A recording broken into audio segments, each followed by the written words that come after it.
Hello.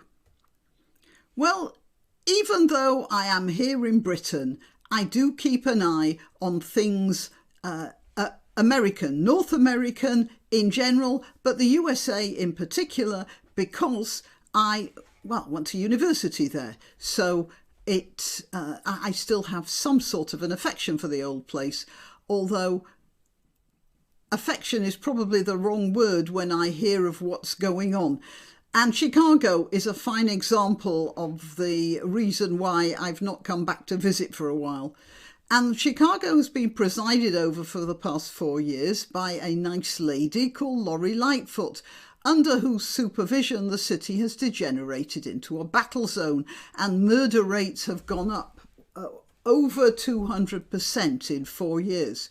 And the worst of it is not that gangsters are killing each other, which is bad enough, but they're killing civilians and children who happen to be in the way and that sort of thing. And that, as far as I'm concerned, is not on. And so I have an interest in hearing about the place.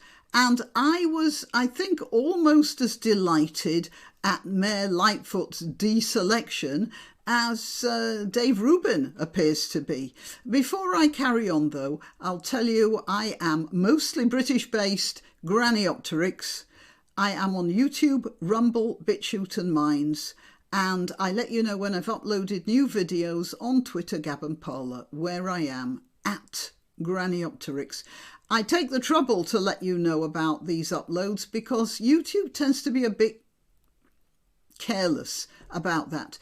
YouTube is also careless about subscriptions. So if you think you're subscribed to me on YouTube, just check that out. You might find the subscriptions being dropped for no apparent reason. Please help my channel by liking this video, by sharing it, and if you're not already subscribed, by subscribing. And you can help me financially as well. Buy me a coffee. All the links that I've mentioned are in the description. Okay, so let's get back to Mayor Lightfoot. She lost her bid for reselection.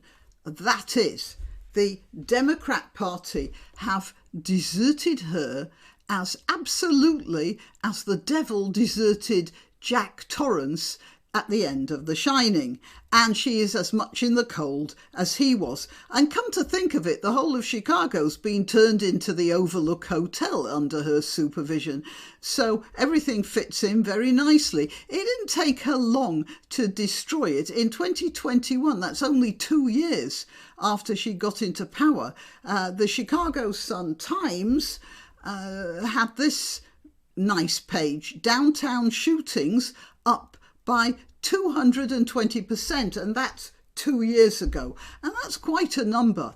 And I'm assuming it's even a bit more by now.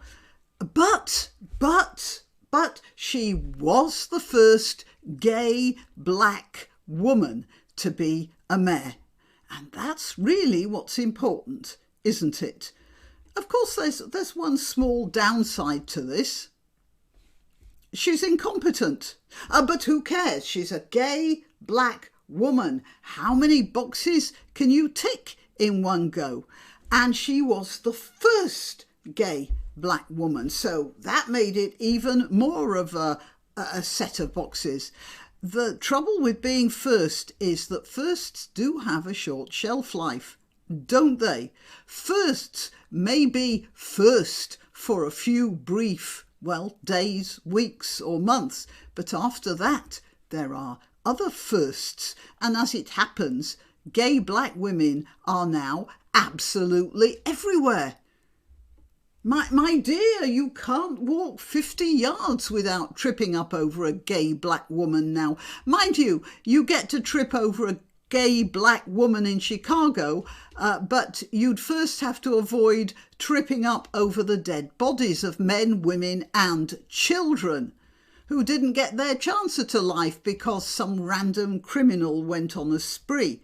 Anyway, the Democrats are now desperate to move on to another first. Perhaps this time they'll find a mayor who can do his or her job properly. Perhaps a mare driven by, well, reality rather than ideology. That would be a first, wouldn't it?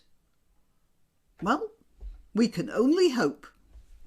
Till next time. Why not treat yourself or a favoured relative or friend to these magnificent examples of merch?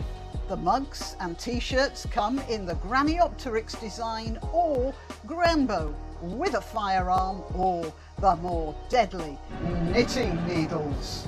Go to www.granniopteryx.com and whatever platform you're watching this on, please click like, subscribe and share.